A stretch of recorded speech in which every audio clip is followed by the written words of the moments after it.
good morning. Thank you. My name is Asha Jadeja, and this is my guest, Rob Hutter. Rob is a stellar VC in education space, and I'm trying to get there as a VC from the regular internet tech world into Edtech world. I'm actually pretty certain that most of you don't know us too well, so I'm just going to say a few seconds about who we are. So Rob, why don't you go ahead and start? Go ahead and start. Yes, thank you, Asha, and thank you for the introduction. It reminds me of a quote, I believe, half of what you see, none of what you hear. That certainly applies to that designation. So very exciting to be here. Quick set of bullet points. Learn Capital focuses on EdTech. We started about 7 years ago at a moment where it was kind of unclear that this would actually be a really big wave. But it was a sense of conviction that maybe it could be, and if it wasn't, well, we'd have a lot of fun, and we'd certainly try to move the needle on some important issues. Prior to Learn Capital, I managed a fund called Revolution Ventures, which was an affiliate of the Founders Fund, which ironically, Peter Thiel is, of course, the founder chairman of the Founders Fund. Back at the time we started Learn Capital, Peter thought that there was nothing happening in education. Absolutely nothing. And of course, ironically, 3 years later, he made his very famous speech about the bubble of higher education. And now he's very active in the space. In fact, we're co-investors in all. Which year was that, Rob? Pardon me? Which year are you referring to when you said? When he was not that interested in Thiel education. was not, okay. Yeah, he was not. Peter Thiel was not. He didn't seem to be that excited about it at the time. But obviously, several years later, he's very active and one of the more important speakers in the sector. And before working in that context, I was privileged to both run a couple of startups and as well do some funding for some other VCs. My interest in education, though, began in college. And I went to the small school in Cambridge, not the good one, right? The one, with a lot of bricks. And essentially, what was remarkable was that when I got to Harvard, I found that there were probably 20-25% of my classmates that actually said they struggled with mathematics. It wasn't an area that they were very excited about, and that's the reason why I went to Harvard, not MIT. But I thought, there's something kind of odd there. These are obviously extraordinary students. And so long story short, I actually decided to focus on something at that point called cognitive science. And I did this big project on calculus learning. And I found that by doing a couple of very straightforward things on a computer screen, we actually had this word called morphing. Anyone old enough to remember what morphing was? Right? Like morphing a couple of graphs, we could explain what an integral was.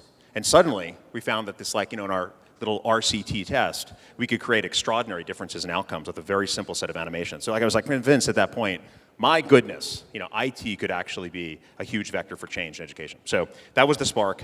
And today, what a remarkable moment we're in. And for those in this room who are probably touched by it one way or another, the funding in EdTech has never been higher. We've never seen this type of entrepreneurial activity. In fact, I would even say it's now just a regular subsector of innovation, right up there with e-commerce and enterprise SaaS, et cetera. And that's an extraordinary thing to say.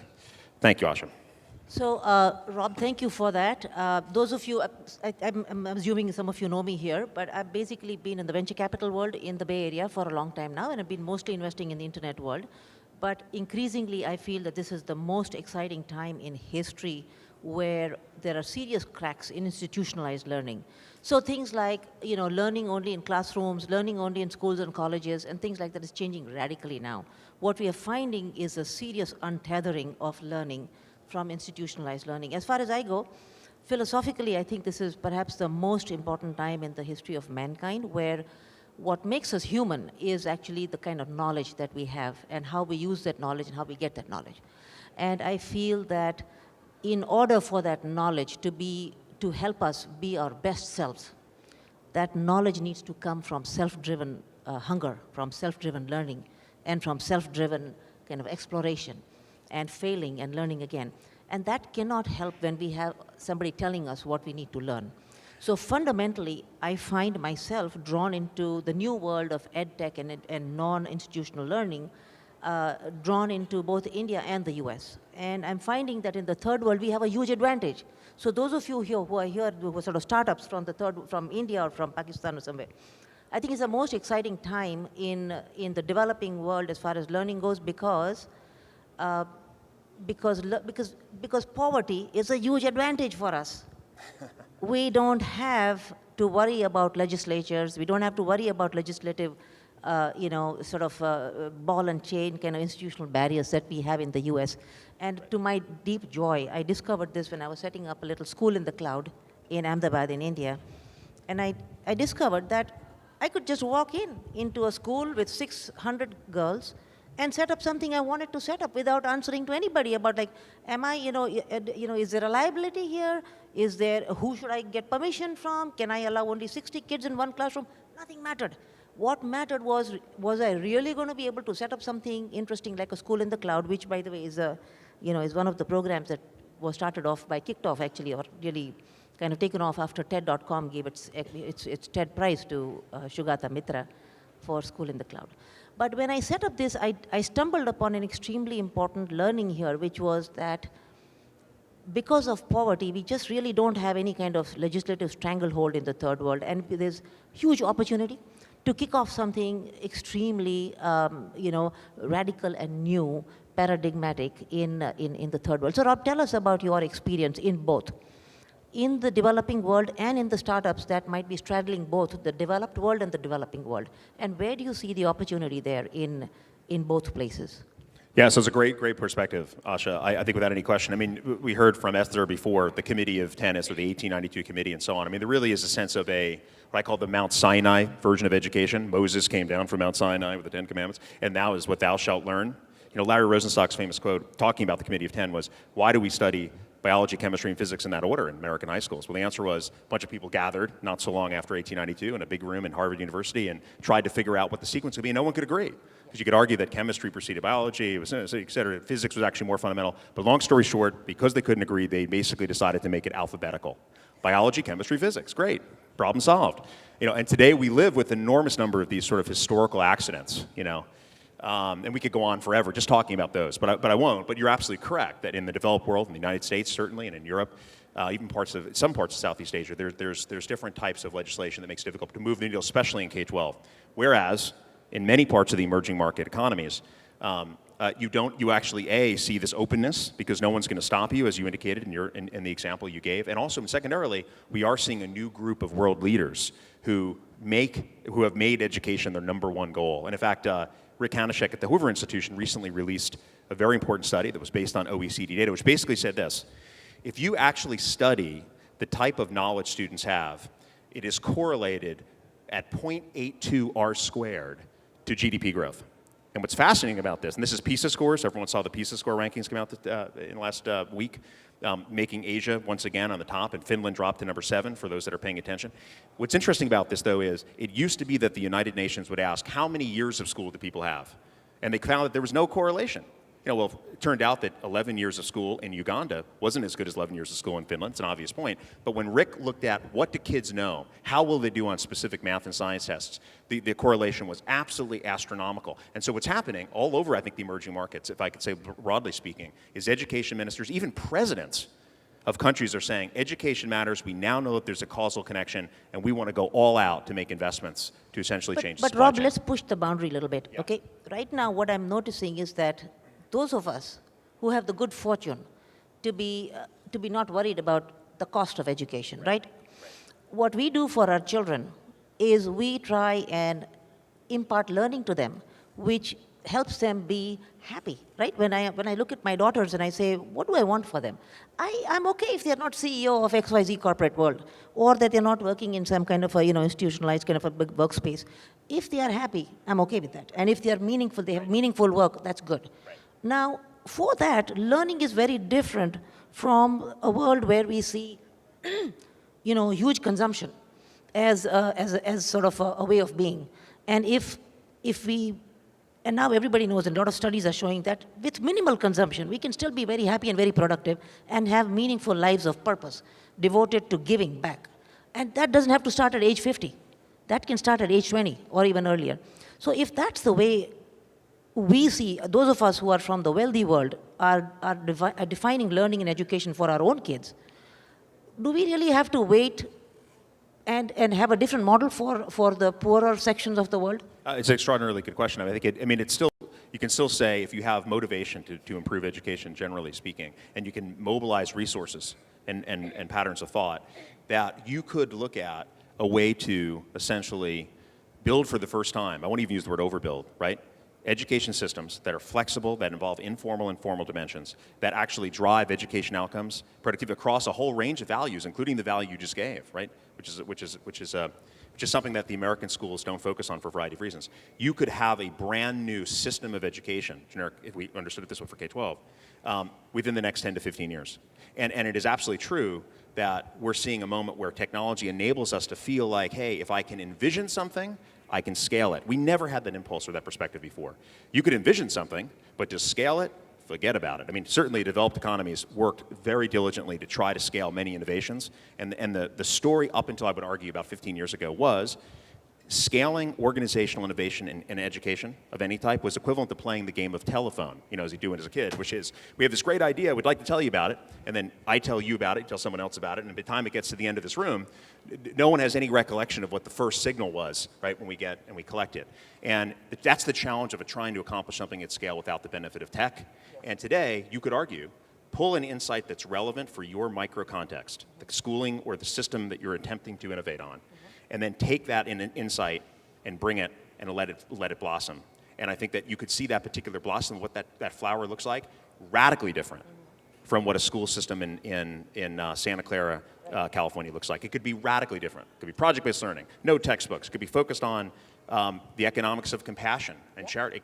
All those are possible today. They were not even contemplated 10 years ago. Given that the nature of work is changing so radically, right? I mean, work is no more 9 to 5. People are working where they have their smartphones, right? A lot of the times that's what's happening. So if work is untethering us from the workplace, and again, you know, driving us towards a more self-driven kind of even work, do you find that you know, paradigm shift in work trickling into learning? And if there is a time lag, is there some way to you know, to facilitate a faster sort of a synchronicity between work and or different kind of work and different kind of learning? And you mean K-12 or all of us, for all ages? Actually, for, you know, right now, Rob, and I don't know if I'm being cynical, but I've reached that point where I just feel like those of us who can afford to do moonshot kind of thinking or exponential thinking, we should say don't even speak about schools and colleges. They're history. Yeah. Stop using that terminology. Yeah. There is self-driven learning, peer-based learning that's going to be here in less than 5 years now. So I'm even thinking, why even waste time? I mean, I know it's a developed world. I know that, you know, legislatively in the US kind of a place, there'll still be lots of legislative lag on getting rid of schools and colleges or, you know, repurposing them pretty radically. But what I'm wondering though is, do you see that, I mean, there's a radical change in work. I mean, you find free agents now all over, right? People are, you know, there's TaskRabbit and there's Craigslist and there's just people now doing work on an hourly basis online, using online tools, which means they're untethering themselves from the usual places of work, usual modes of production also, even as production shifts across national boundaries, right? Is there some way that shift in work and the mindset of work can be translated into environments of learning, saying, you know, we don't need to prepare anymore for any kind of Fordist production. We don't need to we don't need to prepare anymore for a world which is going to be driven strictly by profits.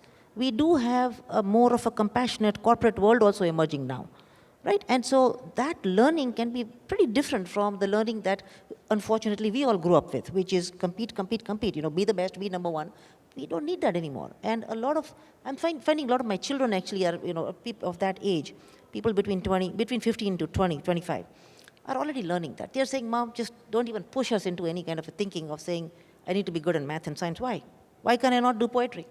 So what I'm saying though is that, do you see that correlation of changes in work trickling down into kind of learning? And if not, how can we as venture capitalists facilitate this? Well, I think it's a number of great points in that commentary. I mean, one, I would say Ted Dintersmith, for some people who know, just released a Sundance documentary, Most Likely to Succeed, about High Tech High down in San Diego. Great high school, no textbooks, project-based learning, continued for 10 years, almost 100% kids go to college. But what he said, he was talking to teachers all over the country, and he said, hey, you know, tell me about the new conditions you live in. And teachers one said very poignantly, we now live in a world, Ted, where the average 12-year-old can become an expert on just about anything in 3 days on the internet. And then Ted asked her right back, he said, well, do you think that should have any implication on pedagogy? She didn't have a response.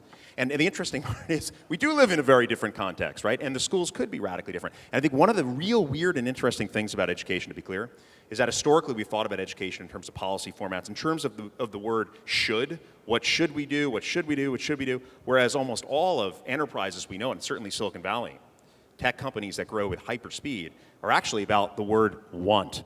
What do consumers want? What do learners want?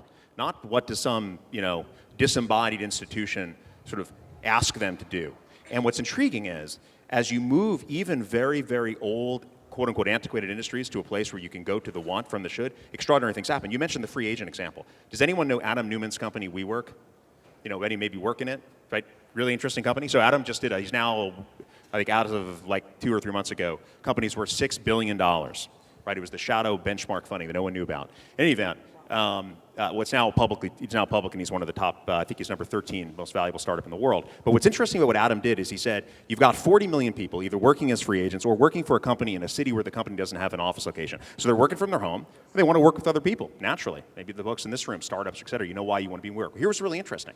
You go to rent space, right? And the landlord shows up and says, how much do you want? How much time do you want? I don't really know. Maybe a couple of months, maybe. And they say, you can't do that. You got to sign up for at least 2 years, and you have to give me a security deposit, and I have to be able to check this, that, and everything. And this whole system rolls up into the fact that landlords have to work with banks, who have to work with insurance companies and so forth that basically say, can't build the building unless the banks have signed off on it. That's why buildings look antiseptic.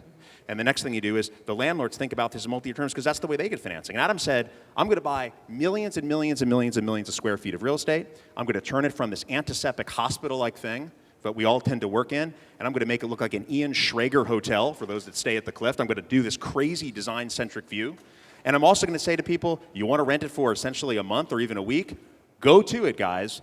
No problemo, right? And what's amazing is, by doing that overnight, he became the fastest growing real estate company on the planet. He's over 18 million square feet of ownership. And the whole point was, the system that existed before had developed because that was the way you got stuff done in the business. You couldn't finance building a huge building, like the ones in Santa Clara, unless you got the banks to sign off. And the banks are not going to sign off on an Ian Schrager Clift Hotel design, right? And then the people that occupy and buy those floors are not going to be able to rent to you unless you commit for 2 years. But all that was past, prehistory, paleo history. Mm-hmm. And Adam said, that's an industry that is not catered to what people want. If I just do enough to change the structural points here, using the cloud and other things, and let people take what they want, look what happens. An extraordinary new thing occurs, which is actually, I would call, tenant demand-driven, essentially workspace, as opposed to the opposite. So you could imagine, right, this is an interesting dynamic that we could apply to education. So that's another huge paradigm shift, right, which is liquefying of resources.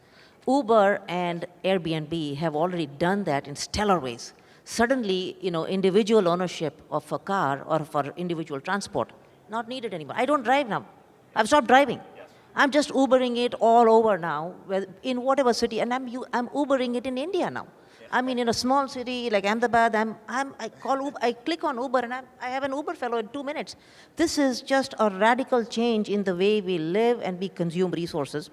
Same thing with Airbnb. Right, which is suddenly it's liquefying housing all over. I mean, look at New York City, look at Paris, look at some of these cities. Everything is on Airbnb, including one of my homes is on Airbnb now.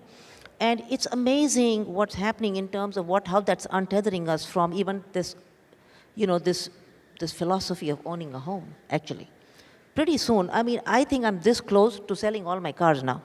And if I, as a dinosaur, can do it, I'm sure youngsters are already doing it right now. They're probably selling the cars off and saying, what for? Yes. It is much cheaper to be Ubering it, most of the places. You don't need 3 cars. At least maybe just keep one bug, But what I'm saying here is, Rob, the question for you here is, if there was an Uber or an Uber plus Airbnb of education, if there was a startup that came up, I can guarantee you there's going to be a multi-billion-dollar startup very quickly.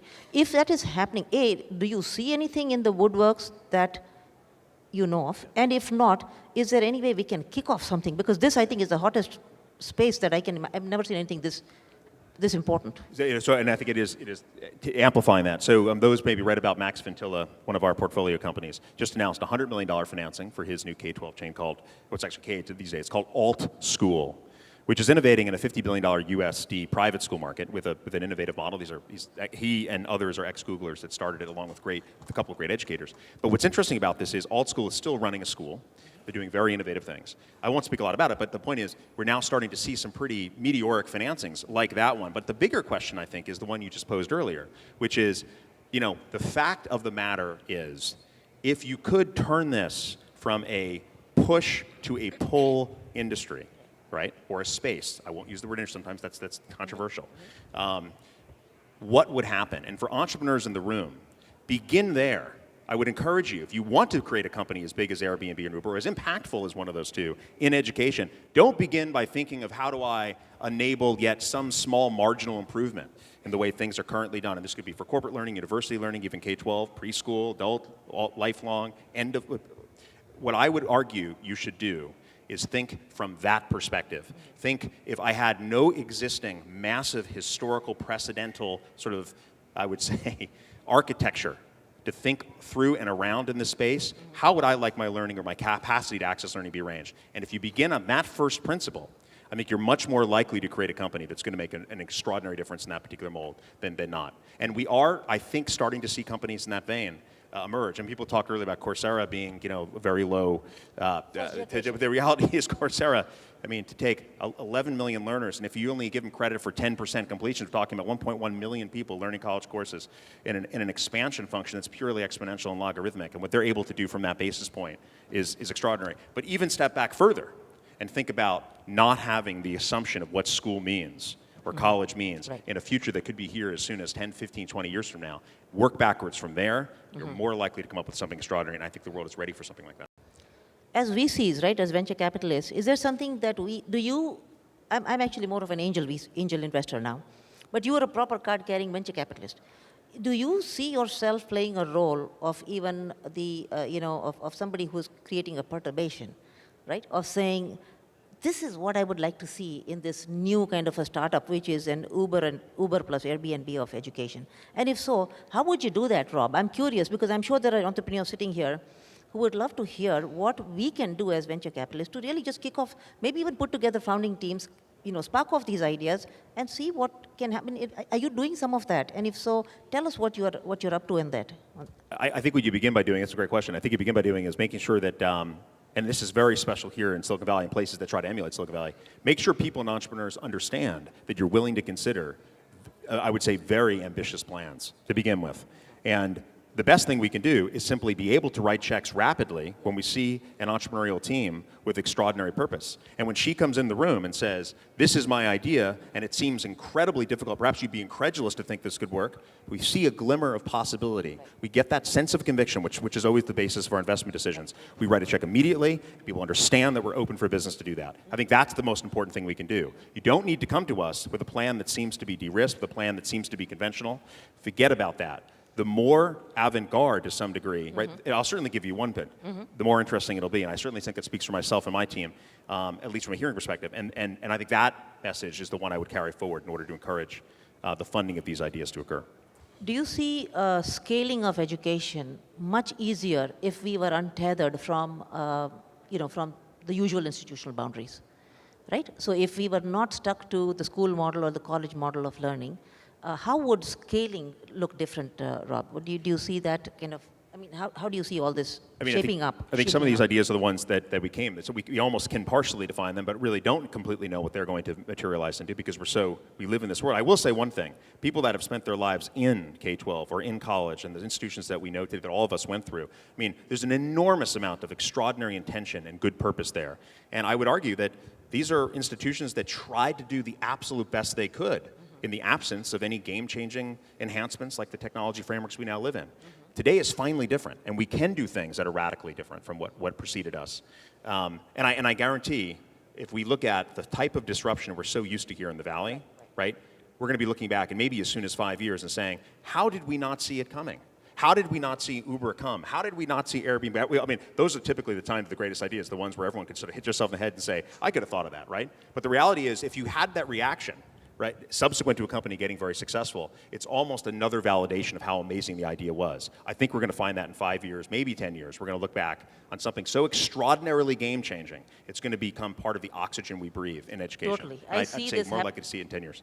I see this happening in less than 5 years, actually. The other day I got an email saying, would you like to try Duffel? And I'm like, what is that? It is an app for moving your closet on the cloud. So now you don't keep clothes with you. Most of your clothes now sit in a closet in the cloud. And at first I thought, this is just crazy. This cannot be. But if it's a San Francisco startup, it's likely to be taking off like crazy, it will. And so I started paying more attention to it. What's interesting is that you take a lot of your clothes, they send you a bag at your house.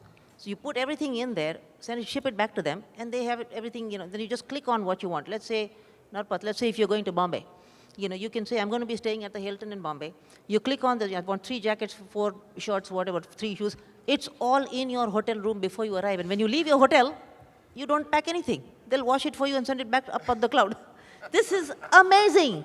Hooray for that one. This is where the world is heading, where you just really don't possess anything. No cars, no houses, this isn't, I don't know where my kids are going to be 20 years from now, but this is something that is very exciting to me as a venture capitalist. And as a human being, it just makes me so light.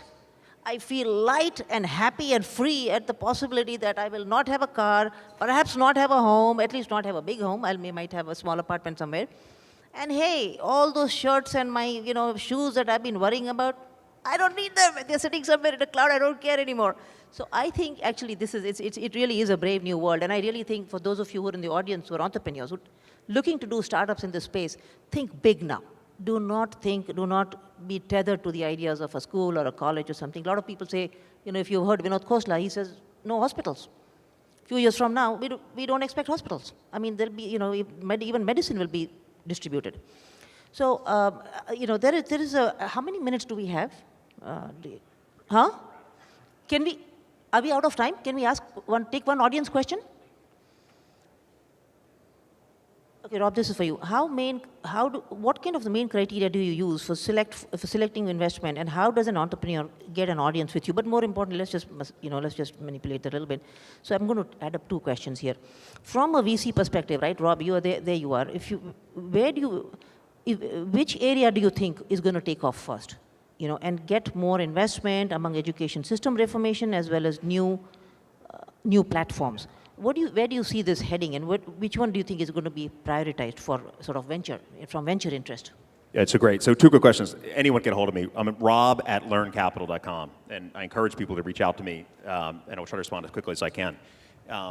And we are open for business. We are very interested in hearing innovative ideas that seem to be complete stretches of today's imagination. The second question is, the best way to think about what's the hot space, whenever something's a hot space, it was hot a year ago, right? So by the time you call it hot, it's kind of already in the rearview mirror.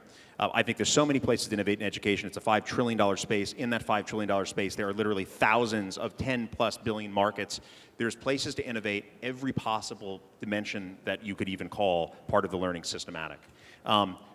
That all said, if you want to have a helpful rubric to think about startup formation, if you really are considering doing something in education, but you're not precisely sure where to spend your energy, think of it this way.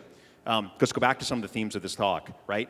Learner-centric, user-centric, consumer-centric. If you can follow up with, if those particular constituencies are also able and interested to actually spend, right, as an evocation of their need to get a solution, right, so they can spend as an evocation need to get a solution, therefore you're stepping into a business model that can scale rapidly, that will tend to be a place you're going to find the most traction for a venture-style investment company. There's a lot of different nuance to that, to be clear, but work backwards from the question of, is my learner also my payer, and if not, how close are those connected and how close are those coupled? And we do see that means it's really workforce-related learning that are growing rapidly, the Lindas of the world, the General Assemblies of the world, obviously, plural sites. You're seeing an explosion in the speed with which they can grow because they fit a lot of those characteristics. And if, by the way, Asha, if your prognostication about K-12 comes true, and college as we know it, we might see that essentially become part and parcel of most spaces, along with the appropriate support from the polity that's necessary to provide equality of opportunity for all. So my 2 seconds on this, for those of you who are asking that question about what would I invest in, for example, anything that meets the human impulse to be free of our, massive amounts of our material stuff, massive amounts of, needs, wants. I think anything that sets us free to be aspiring to higher ways of living and better ways of living, and being, leading a more meaningful, purposeful life, I think anything that enables that in the education space is going to hit it big. So there you go.